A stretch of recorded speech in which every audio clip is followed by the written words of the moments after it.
Halo Sobat Pajak, perkenalkan kita mahasiswa program pendidikan vokasi Universitas Indonesia jurusan Administrasi Perpajakan. Pertama-tama, perkenalkan saya Fauzan Fatah dengan NPM 206481253 dari kelas B angkatan 2020. Di sini saya juga nggak sendirian loh, saya ditemani teman saya. Boleh perkenalkan? Hai semuanya, perkenalkan nama saya Zahwa Zahra dengan NPM 20066025512 dari kelas B angkatan 2020. Nah, di sini kita berdua akan menjelaskan mengenai program pengampunan sukarela wajib pajak atau PPS yang terdapat dalam UU HPP. Jadi sebelumnya teman-teman udah tahu belum sih PPS itu apa? Kayak belum ya? Nah, Karena baru ada nih. Nah, kalau belum tahu, kita di sini akan menjelaskan dulu nih dari awal mulanya. Sebelumnya, kita juga mau ngasih tahu kalau PPS sendiri itu hampir sama dengan teks amnesti. Jadi, kita bakal flashback dulu ke awal mulanya, yaitu pada tahun 1964, di mana pada saat itu masih pada era kepemimpinan Presiden I.R. Soekarno. Nah, pada tahun itu, melalui penetapan Presiden Republik Indonesia tahun 1964, diberlakukan kebijakan teks amnesti yang pertama, dengan tujuan untuk mengembalikan dana revolusi. Namun, saat kebijakan tersebut diterapkan, ternyata jumlah penghasilan pajak dari teks amnesti tersebut sama dengan jumlah wajib pajak istimewa atau SWI di Wikora. Padahal seharusnya penerimaan pajak dari teks amnesti dapat lebih besar. Nah, berdasarkan penyelidikan kita, hal itu terjadi karena banyaknya pemungutan lain pada zaman itu, sehingga mengurangi dari daya bayar pajak bagi para wajib pajak. Dan dapat disimpulkan bahwa pada tahun 1964, program teks amnesti yang pertama dinyatakan gagal.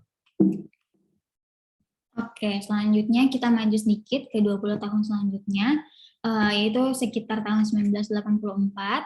Nah, penerapan teks amnesti yang kedua itu diberlakukan di era kepemimpinan Presiden Soeharto. Kebijakan ini tertuang dalam Keputusan Presiden nomor 26 tahun 1984. Pada teks amnesti yang kedua ini juga menjadi harapan bahwa akan menjadi titik awal yang bersih dan baik mengenai kebijakan perpajakan di Indonesia. Karena pada saat itu serangkaian undang-undang perpajakan juga baru diterapkan.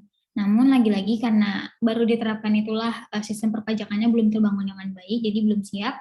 Jadi pada teks amnesti kedua ini masih dinyatakan gagal. Oke, selanjutnya kita akan maju 24 tahun setelahnya, yaitu pada tahun 2008, di mana kebijakan pengampunan pajaknya sedikit berbeda nih teman-teman. Karena pada tahun ini dinamakan sebagai Sunset Policy.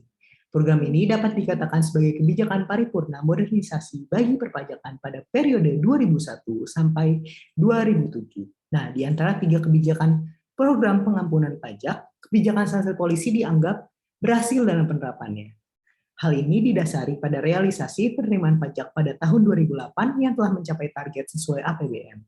Namun, lagi-lagi kebijakan sanksi polisi juga memiliki kekurangannya nih, yaitu kepatuhan wajib pajak yang masih tergolong rendah dalam melaksanakan hak dan kewajibannya.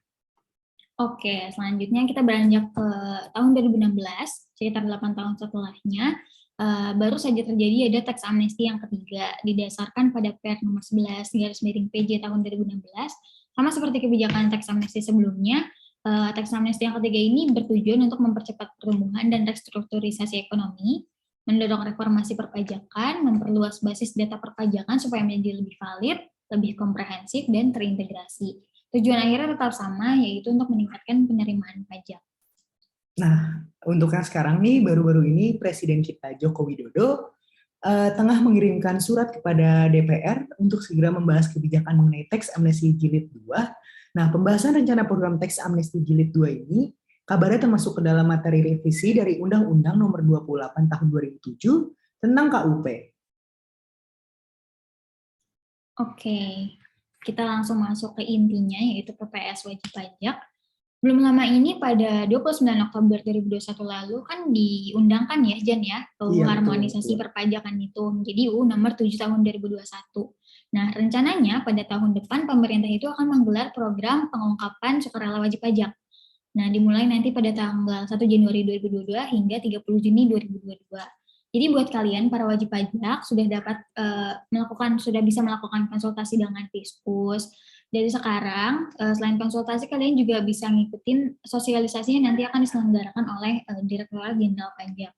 Selain itu, Menteri Keuangan kita yaitu Ibu Sri Mulyani juga sudah menghimbau untuk para wajib pajak agar tidak menunggu hingga akhir periode untuk mengikuti program pengampunan sukarela ini, agar terhindar dari adanya hambatan dari sisi elektronik. Atau singkat kata, kalian itu jangan mepet-mepet dengan batas akhir PPS wajib pajak ini yang tepatnya nanti pada tanggal 30 Juni 2022.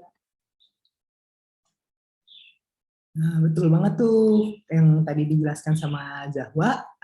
Sekarang saya akan menjelaskan tentang definisi PPS. Nah, definisi PPS itu sendiri merupakan program pengungkapan harta yang dilakukan secara sukarela oleh wajib pajak, dan di bab 5 pasal 5 UU HPP ayat 1 dijelaskan bahwa wajib pajak dapat mengungkapkan harta bersih yang belum atau kurang diungkapkan dalam surat pernyataan sepanjang Direktur Jenderal Pajak belum menemukan data atau informasi mengenai harta yang dimaksud. Nah, harta yang dimaksud sendiri itu dijelaskan pada pasal 2, pada ayat 2 pasal 5 yang berbunyi, harta bersih sebagaimana dimaksud pada ayat 1 merupakan nilai harta dikurangi nilai utang sebagaimana dimaksud dalam Undang-Undang Nomor 11 Tahun 2016 tentang Pengampunan Pajak. Oke, kalau tadi itu kan Fauzan udah menjelaskan definisi dari PPS itu sendiri. Nah, saya di sini akan memaparkan atau menambahkan sedikit aja tentang tujuan dan azas dari PPS wajib pajak. Jadi intinya kan PPS itu ya disusun untuk memberikan kesempatan kepada wajib pajak untuk mengungkapkan hartanya yang belum atau kurang diungkapkan. Nah, fokus utamanya di sini mengenyampingkan penerimaan pajak itu sendiri, tapi lebih ke meningkatkan kepatuhan sukarela wajib pajak. Jadi asas yang diterapkan juga asas kesederhanaan, kepastian hukum, serta kemanfaatan. Jadi wajib pajaknya itu nggak sukarela, kan mengungkapkan hartanya. Nah, jadi pada tahun 2022 nanti diharapkan wajib pajak itu lebih patuh dalam menunaikan hak dan kewajiban perpajakannya, serta melalui pengungkapan harta ini diharapkan ada pajak yang seharusnya terutang dan menjadi tambahan pendapatan negara. Nah, Sobat Pajak, pada PPS wajib pajak tahun depan, yaitu pada tahun 2022, direncanakan akan diberlakukan dua skema nih, dengan dua subjek pajak yang berbeda. Nah, pembagian skema ini akan menjadi dasar pengenaan tarifnya. Untuk subjek yang pertama atau skema yang pertama yaitu untuk wajib pajak orang pribadi atau badan. Nah, itu tuh syarat yang menjadi itunya adalah yang pernah menjadi peserta teks amnesti tahun 2016 dan memiliki basis aset atau harta yang diperoleh selama 1 Januari 1985 sampai 31 Desember 2015 namun belum diungkapkan. Nah, untuk skema yang pertama ini terdiri dari 3 dasar pembedaan pengenaan tarif ini. Seperti yang dicantumkan pada bab 5 pasal 7 UU HPP nih, yang pertama ada deklarasi harta luar negeri, yaitu harta bersih yang berada di luar wilayah negara Indonesia dan tidak dialihkan ke dalam wilayah negara Indonesia. Dan tarifnya ini dikenakan sebesar 11%. Lalu yang kedua ada repatriasi harta luar negeri dan deklarasi harta dalam negeri. Harta bersih yang berada di luar wilayah negara Kesatuan Republik Indonesia ini dengan ketentuan dialihkan ke dalam wilayah negara Kesatuan Indonesia dan tidak diinvestasikan pada kegiatan usaha sektor pengolahan SDA atau sektor energi yang terbarukan di wilayah negara Indonesia atau surat berharga negara. Nah, untuk repatriasi harta luar negeri dan deklarasi harta dalam negeri ini dikenakan tarif sebesar 8%. Dan yang terakhir ini ada repatriasi harta luar negeri dan deklarasi harta dalam negeri yang diinvestasikan di SBN, sektor SDA atau sektor renewable energy, atau kebalikan dari jenis harta yang sebelumnya dijelaskan. Nah, untuk yang terakhir ini tarifnya dikenakan adalah sebesar 6%. Oke, itu tadi itu ya Jan buat skema yang pertama, itu untuk WP orang pribadi dan badan. Nah, sekarang saya bakal menjelaskan tentang skema kedua. Tarif untuk skema kedua yaitu untuk wajib pajak orang pribadi. Nah, di sini wajib pajak orang pribadinya itu diharuskan tidak sedang dalam pemeriksaan pajak atau pemeriksaan bukti permulaan atau penyidikan pajak atau proses peradilan atau sedang menjalani hukuman pidana atas tindak pidana perpajakan. Jadi mereka harus bersih, wajib pajak orang pribadi ini harus bersih dari segala tindak pidana. Kemudian mereka memiliki basis aset atau harta yang diperoleh dari tahun 2016 sampai tahun 2020 dan masih memiliki aset atau harta tersebut pada 31 Desember 2021, namun belum dilaporkan pada SPT tahunan 2020. Skemanya tarifnya sama seperti sebelumnya, dibagi menjadi 3, ada deklarasi harta luar negeri. Untuk skema ini Untuk skema wajib pajak orang pribadi ini, mereka mendapat tarif sebesar 18%. Untuk repatriasi harta luar negeri dan deklarasi harta dalam negeri yang tidak diinvestasikan di surat berharga negara, di sektor sumber daya alam, atau di sektor renewable energy ini, mereka mendapat tarif sebesar 14%. Nah, kemudian yang terakhir itu tarif kebalikan dari tarif sebelumnya. Repatriasi harta luar negeri dan deklarasi harta dalam negeri yang diinvestasikan di wilayah negara Indonesia di sektor sumber daya alam atau di surat berharga negara atau di renewable energy. Mereka mendapat tarif lebih rendah yaitu sekitar 12%. Nah, kesimpulannya apa? Kesimpulannya yang bisa diambil adalah untuk menerapkan dua skema ini hanya bisa dimanfaatkan secara bersamaan untuk wajib pajak orang pribadi, karena wajib pajak orang pribadi itu masuk ke dalam skema 1 dan skema 2. Untuk wajib pajak badan, mereka hanya masuk ke dalam skema yang pertama. Nah, selanjutnya untuk wajib pajak orang pribadi, di mana kalau misalnya mereka tidak mengikuti tax amnesty pada 2016, mereka akan bisa mengikuti PPS wajib pajak tahun 2022, namun mereka masuk ke dalam skema yang kedua, bukan skema yang pertama. Oke, kita akan lanjut. Nah, kan tadi sudah membahas tentang tarif PPS wajib pajak nih, Wak. Sekarang kita akan membahas tentang persyaratan apa aja sih untuk mengikuti PPS wajib pajak ini. Nah, persyaratan untuk PPS wajib pajak ini juga dibagi menjadi dua nih, sesuai dengan skemanya masing-masing. Nah, yang pertama ini syarat bagi wajib pajak badan atau orang pribadi yang mengikuti skema pertama. Syaratnya adalah yang pertama itu bukti pembayaran pajak penghasilan yang bersifat final. Yang kedua, daftar rincian harta beserta informasi kepemilikan harta yang dilaporkan. Ketiga, daftar utang. Yang keempat, pernyataan pengalihan harta besi ke dalam wilayah negara Indonesia. Dan dalam hal ini, wajib pajak termasuk mengalihkan harta besi yang berada di luar wilayah negara Indonesia ke dalam wilayah negara Indonesia, sebagaimana dimaksud dalam pasal 5 ayat 7 huruf C dan huruf D. Lalu pernyataan akan menginvestasikan harta bersih pada kegiatan usaha sektor sumber daya alam dan sektor energi terbarukan di wilayah negara Indonesia atau surat berharga negara. Oke, selanjutnya kita ke persyaratan untuk skema yang kedua.